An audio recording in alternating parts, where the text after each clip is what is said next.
That is a first record right there from KHAM. That is 1997. We are showcasing from the Drive EP. It came out in July. If you guys are online, check out their Facebook page. It's HopeJamz Radio. It's Jams with a Z.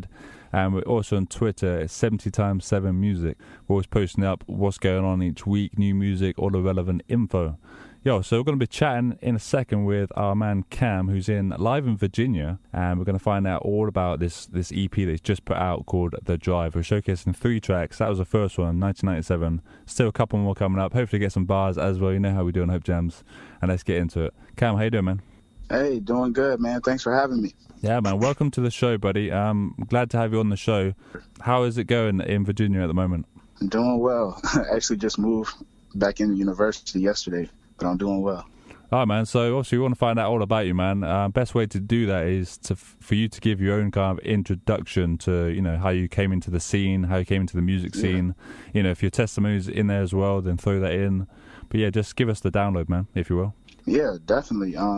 Well, first off, I'm 21 years old from Virginia Beach, Virginia, here in the U.S. I got saved around the age 9, 10, grew up in a Christian home, so got saved around the age 9 and 10. But my faith really didn't become my own until I was about 16, going through high school, things like that. But I started rapping when I was about 13, and it wasn't anything serious then. Like, my friends and I would make songs about food and, you know, just silly stuff like that. But it wasn't until I was about 17, the summer after I graduated high school, a group of friends and I started, you know, taking rapping a little bit more serious and got to do a couple of little shows for some kids and just seeing the impact of it. And I saw then how God could, you know, use it. So since then, I just been falling in love with it more and more, and God's been growing it. Yeah, man. So you say like you kind of fell into doing it like that. So music was more like a fun kind of, you know, like chilling out with the friends kind of thing. Yeah. And then Yeah. So at what point did it like become like a serious thing, like age related? Like what kind of age were you when it kind of clicked, when you thought like I'm gonna do this as a serious kind of thing? Yeah, it was around 17, but actually before that, my friend had actually showed me Lecrae and like Andy Mineo and people like that. I think when I was about maybe 15 or so, because up till then I didn't even know that, you know, those type of artists in rap existed. So hearing them and realizing, oh, wait a minute, I can use this, you know, in a positive way, and understanding that I felt like I had a gift for writing, things like that. So that's when my mindset towards it kind of shifted from this is just a fun little hobby thing to, okay, I really like this. Let me start trying to, you know, see if I can write songs, things like that. And then once I hit 17 and kind of saw the impact it had on like some of the kids that we performed for and things like that, that's when it started kind of clicking in my mind. Wow, man. So that's when it clicked and you decided then that you could be like an influencer in their life and kind of give them, obviously, hopefully some relevancy, but also maybe some Jesus in there as well kind of thing. Right. Definitely. It's all for the kingdom. God gave the gifts. I'm just trying to be the vessel and give it back. So what's it like in Virginia, like doing music, like especially for the scene of being kind of what your class does, which is CHH? Yeah. Well, in the city I'm in right now for school, Lynchburg, Virginia, I believe the music scene is pretty hot. There's a lot of believers around here that love hip hop and just make really good quality music. And I think the really cool thing about being here in Lynchburg in specific is just how we've all kind of formed like a team almost. It's not really like competition. It's like, how can I help you become a better artist and grow, you know, your brand? So, you know, we're all in our different lanes, and we're all very unique artists, but it's been a cool brotherhood seeing how everyone's kind of come together. Cool, man. So who's in that brotherhood? Is it like certain artists that are rapping together? Yeah, so I think you spoke to my boy Czar Josh last week.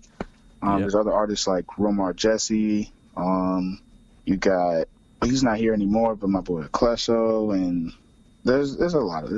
That's nice, man. Yeah, it's nice. So you've got like a little clique going on where you kind of support each other and push each other forward, I guess. Right, definitely pushing each other. Yeah, man. So what's going on with the music then, man? Because the Drive EP came out in July, and from the tracks I've listened to, they're pretty dope, man. And the cover art's pretty cool as well. Appreciate that. Thank you. So tell us about that one. How did you put that one together? That project actually was like finished. I finished writing and recording everything early January this year. Yeah. So that one is a little outdated in my mind now, but I still love it. But the whole purpose of the project was just to be like a kind of a introduction, I guess, to me as an artist, because this was my first official project I've ever put out. So I just wanted people to kind of get a feel for me, some of the things that I believe and I'm passionate about, and the things that, drive me, motivate me. So that's where the whole title, The Drive, came from, just talking about those things that motivate me and things that I'm passionate about and things that kind of just keep me going. When you put those tracks together, was it like a compilation that you'd set in your head, or was it like you kind of picked them from like a multitude? Yeah. Interesting fact about all of those tracks, they all, if you look at the cover art, the car that's behind us is actually my boy KJ's car. And all of those tracks came from like conversations him and I had either in his car or like on a drive in his car. So like that was a pretty cool little, and I didn't even really realize it until we, almost got done putting it all together. But I thought that was really cool. Yeah, man. The first track that we played already, 1997. Tell us about that one. Yeah, so that one, so I was born in 1997. As I said, I'm 21 years old. That one, I feel out of all the tracks on the EP, I believe that one really gives you a good introduction to who I am and who I'm, trying to be as an artist, and who I am as a person. Talking about just some of my philosophies, like never letting my past, influence my present or my future, and my relationship with God, my family, things like that. So that was definitely just a very detailed intro track to me as an artist. Oh, I see. Cool, man. And where do you see yourself going in the future? Because I don't know what the scene like is in Virginia, but obviously you're 21 years old, man. Is this something that you're seriously pushing, or do you have other stuff on the side that you're doing? Yeah, no, definitely. This music is definitely my number one choice. If God were to come to me right now and ask me what I wanted to do, it would be music. I've just seen the way that music is very powerful, I believe, and it just has this way of, grabbing people's attention, and when used correctly, it can be a very positive influence. And I can see myself being used as a vessel in that way to just go out and, just help people through whatever they may be going through my experiences, things like that, through music. So I definitely see myself as a full-time artist in the future. Oh, man, tell us about your name, man, because obviously it's KHAM, yeah. And then a few times where I saw it, sometimes it seemed to be K.H.A. You know what I mean? So, yeah. What's that about, man? So my full name is Cam Brell, but everyone calls me Cam, so I just go by Cam. But my name actually is an acronym.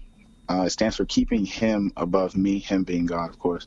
And the reason it switched from like the acronym with the dots to just the regular KHAM now, Spotify and Apple Music and everything was messing up with the periods and the dots, so I just went ahead and tried to simplify it for them. But yeah, so my name means keeping him above me. Yeah, that's cool. I guess you can still have it like an acronym. It doesn't have to have the dots in it, kind of thing. But yeah, it's cool. So tell us, man, what's coming up next then? Because obviously, like I said, this Drive EP. Obviously, it came out in July, but you made it back in January, so it's in your mind. It's a bit old. So, do you have something more relevant that's coming out soon? Yeah. So I'm working on a new single right now for September. Because my goal for the year was just to drop something new every month. So working on a new single right now for September, and I'm also working on what would be my second official project. Definitely going to be a lot longer. I'm thinking maybe 9, 10 songs, maybe 11 songs.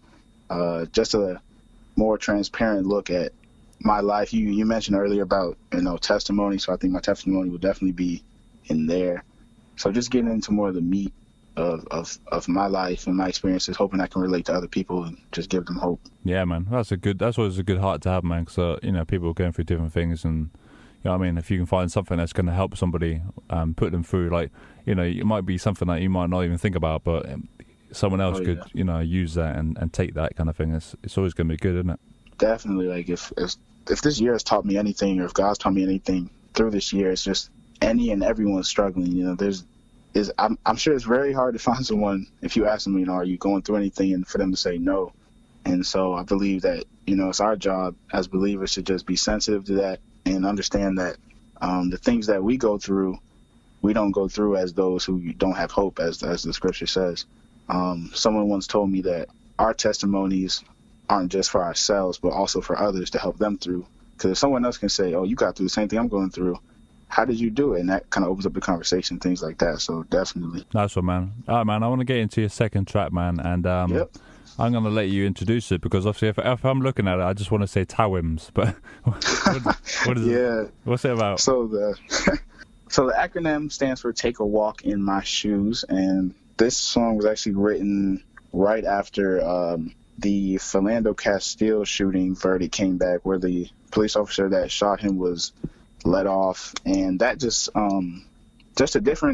the various reactions that I saw from that. Some people were upset, some were like, what's the big deal? And it just made me think in my mind, like, if we all as humans would just take a moment to try and put ourselves in each other's shoes, in each other's places, in each other's mindsets, and understand, why each other may feel this way, I feel like a lot of the hate in the world would kind of, go away. Man. Do you want to shout out your social media and stuff, man, and where people can go grab the Drive EP? Oh, yeah. So all my social medias, Twitter, Instagram, Facebook, SoundCloud, it's all KHAM Raps, so KHAM RAPS, KHAM Raps. And then as far as the Drive, it's available everywhere, wherever you download music, iTunes, Spotify, Apple, Google Play, Tidal, wherever. It's available everywhere. Nice one, man. All right, man. Well, yeah, definitely. I urge people to go grab that, man. And anything else you got coming in the future, you know where to drop it, man. HopeJamz Radio Show has got you, man. Definitely. I appreciate it. Thank you so much.